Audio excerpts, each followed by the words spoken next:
ہاں میں کبھی بھی اعلی کار نہیں چیزوں کا بنتا اللہ کے فضل سے. ہاں جب ہماری اسٹیٹ پالیسی تھی نا ان مولویوں کو گود لینا اور ایسٹ بنا کے یوز کرنا, میں اس وقت کسی کے کہنے میں نہیں تھا. آج تو وہ سارے میرے کہنے میں آئے ہوئے ہیں اس حوالے سے کہ ان کی بھی پالیسی وہی ہے جو ہم پہلے ان سے چیخ چیخ کے منوانا چاہتے تھے. انہوں نے دھکے کھا کھا کے دنیا کی باتیں سن سن کے اپنے اوپر لگائی گئی سینکشنز کے ڈر کی وجہ سے وہ ساری باتیں لرن کر لی ہیں. ٹھیک ہے, تو یہ اللہ تعالیٰ نے آپ کو وہ ایرا دیا ہے جو ہماری اس دعوت حق جو ختم نبوت کی برکت سے رسول اللہ کی دعوت ہے صلی اللہ علیہ وآلہ وسلم, ایک پرفیکٹ اسی پیٹرن کے اوپر چل رہی ہے اللہ کے فضل سے. اس کے لیے حالات و واقعات بھی اللہ نے ہمیں بڑے فیوریبل دیے ہیں. کتنے زبردست فیوریبل حالات و واقعات دیے ہیں کہ انٹرنیشنل میڈیا ہو, لوکل میڈیا ہو, ریاستی ادارے ہوں, سب کے سب ایک پیج کے اوپر ہیں کہ کسی کو کوئی جتھا بنانے کی, قانون ہاتھ میں لینے کی ضرورت نہیں ہے. رہ گی ہماری ویڈیو سے کسی کو تکلیف ہے اور تم لوگ کانٹ چھانٹ کے اس میں سے اس کے منہ میں اپنا لقمہ ڈال کے اپنی اس کی تشریحات کر کے پیش کرتے ہو, تو بھائی آؤ ثابت کرو اس کو. گورنمنٹ کو اس طرح کے معاملات کرے تو میں پھر ان کو بتاؤں گا کہ ان کی فقہ کی کتابوں میں لکھا ہوا ہے, اور مفتی حنیف قریشی صاحب نے تو ویڈیو میں بھی یہ بات کی ہے کہ اگر کسی کی بات میں 99 مطلب کفر کے نکلتے ہوں اور ایک مطلب اسلام کی طرف جاتا ہو اور وہ بندہ بات کرنے والا مسلمان ہو, تو مفتی پر واجب ہے کہ وہ اسلام کا حکم لگائے گا, 99 کفر کی باتیں چھوڑ دے گا. جب تک کوئی کنفرم گستاخ رسول نہ ہو آپ کسی کو قتل کرو گے, آپ قاتل ہو, آپ عاشق نہیں ہو کہ بھائی بندوق چکی اپنی خود ہی فتوا, خود ہی مفتی, خود ہی جناب عمر, خود ہی جج اور خود ہی قاضی. ایسے نہیں ہے. تو تم کہاں سے آ گئے جنہیں نماز نہیں آتی اور تم یہ فتوے دو کہ کون گستاخ رسول ہے اور کون گستاخ رسول نہیں ہے؟ یہ مذاق ہے کیا؟ خبردار خبردار, آگاہ رہو. جس طرح توہین رسالت کے حوالے سے معاملہ خطرناک ہے, اس طرح انسانی جان کے حوالے سے معاملہ بڑا خطرناک ہے. 100 وجوہات کفر ہوں کسی بندے کی تعویل میں ایک وجہ اس کی ایمان والی آ جائے اسے مومن کنسیڈر کیا جاتا ہے. 100 وجوہات کفر ہوں کسی بندے کی تعویل میں ایک وجہ اس کی ایمان والی آ جائے اسے مومن کنسیڈر کیا جاتا ہے. 100 وجوہات کفر ہوں کسی بندے کی تعویل میں ایک وجہ اس کی ایمان والی آ جائے اسے مومن کنسیڈر کیا جاتا ہے. یہ آپ کہاں ہیں؟ آپ کو کیا پتا عام عوام کو کہ کیا چیز توہین پر منطبق ہوتی ہے اور کیا چیز جو ہے نہیں ہوتی؟ کیونکہ وہ مسلمان ہے, وہ تو سوچ بھی نہیں سکتا یہ کام کرنے کا. لیکن بس ساتھ یہ لکھنا بھول گئے سوائے انجینئر صاحب کے کہ ان کی 100% باتیں اسلام کے مطابق ہوں, پھر بھی کفر کا حکم لگانا ہے. تو مجھے تو فرق نہیں پڑتا. میں نے آپ کو بتایا جو لوگ ہمیں سمجھاتے تھے نا انجینئر صاحب ذرا ہاتھ ہلا رکھو, ہیں سرکار ہاتھ میں نے ان کی گردنوں پہ رکھا ہوا نا علمی, اسی لیے آپ دیکھیں ان کی چیخیں نکل رہی ہیں اور اس دعوت کے آگے بند نہیں باندھ سک رہے ہیں. اگر میں ڈیفینسو موڈ میں ہوتا تو دیکھتے ہی آپ کو کچا کھا جاتے. یہ دبکے اس وجہ سے ہیں, ان کو زبان ہی یہی سمجھ آتی ہے. سعد رضوی نے میرے بارے میں بکواس کی نا کہ اس نے حضرت ابوبکر کی گستاخی کی ہے, تو پھر میں نے کیسا اس کو اوپر سے لے کے نیچے تک دلائل کے ساتھ جس طرح زہر کیا ہے, بولا دوبارہ سامنے نہیں بولا, لیکن لیدگی میں مجھے اس نے پیغام بھجوایا کہ جی علی بھائی نے میرے ساتھ زیادتی کی ہے. میں نے کہا کیوں؟ وہ جی میں نے تو علی بھائی کو کہا ہی نہیں تھا. اندازہ کرو, وہ تو انہوں نے علی بھائی کی تصویر جوڑ کے اور ساتھ یہ سارا کچھ کر دیا. میں نے تو ویسے جنرل بات کی تھی. آپ مجھے بتائیں اس کے جملے وہ جنرل تھے؟ اور دوسرا اس کا سوشل میڈیا اور اس کے یہ سارے تھم نیلز میں چلاتا ہوں, اور نیچے ٹائٹل میں بھی میرا نام لکھا ہوا ہے انجینئر الدی مرزا کو جواب. میں نے کہا پھر بھی میں تیار ہوں کہ تم نے مجھے نہیں کہا ہوگا, لیکن آگے ویڈیو میں بات کرو. یہ ٹھیک ہے نا, میری ڈیمانڈ ٹھیک ہے کہ نہیں؟ تم یہ کر دو, میں وہ پرانی ویڈیوز ڈیلیٹ کر دوں گا. چلو, اور تم اگر یہ کہہ دو کہ ہمارے بزرگوں نے گستاخانہ عبارتیں جو چھاپی تھیں یہ سب کے سب کافر ہیں تمہارے فتوے کی تحت, کیونکہ تم لوگ تو کہتے ہو ان کے کفر میں شک کرنے والے بھی کافر, ان کا دفاع کرنے والے بھی کافر. یہ سارے وہ ہیں نا جو جملے انہوں نے ہمیں سکھایا نا, ہم نے تو انہیں سے سیکھے ہوئے ہیں. اور ہمارے سارے بزرگوں کا علم غیب فارغ کہ جنہیں پتہ ہی نہیں کہ ان کی کتابوں میں سب کچھ لکھا ہوا ہے.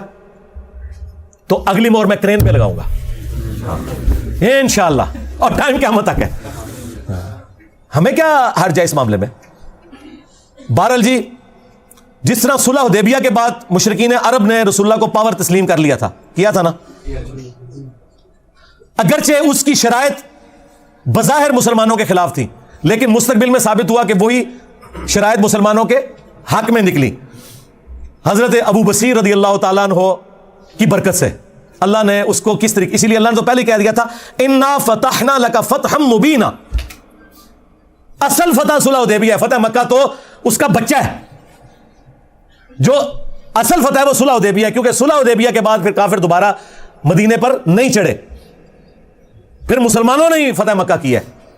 تو وہ شرائط بظاہر ایسی تھی, لہذا ہمیں اگر ریاستی اداروں کے ساتھ بظاہر کسی معاملے میں کمپرومائز کرنا پڑے اپنے مخالفین کے حوالے سے, تو آپ اسے صلح حدیبیہ کی شرائط کے طور پر ایکسیپٹ کیا کریں. الٹیمیٹلی اس کا فائدہ ہمیں ہی ہونا ہے. یہ میں باتیں اشارتاً کر رہا ہوں, اس میں آپ نے رنگ خود بھر لینے ہیں.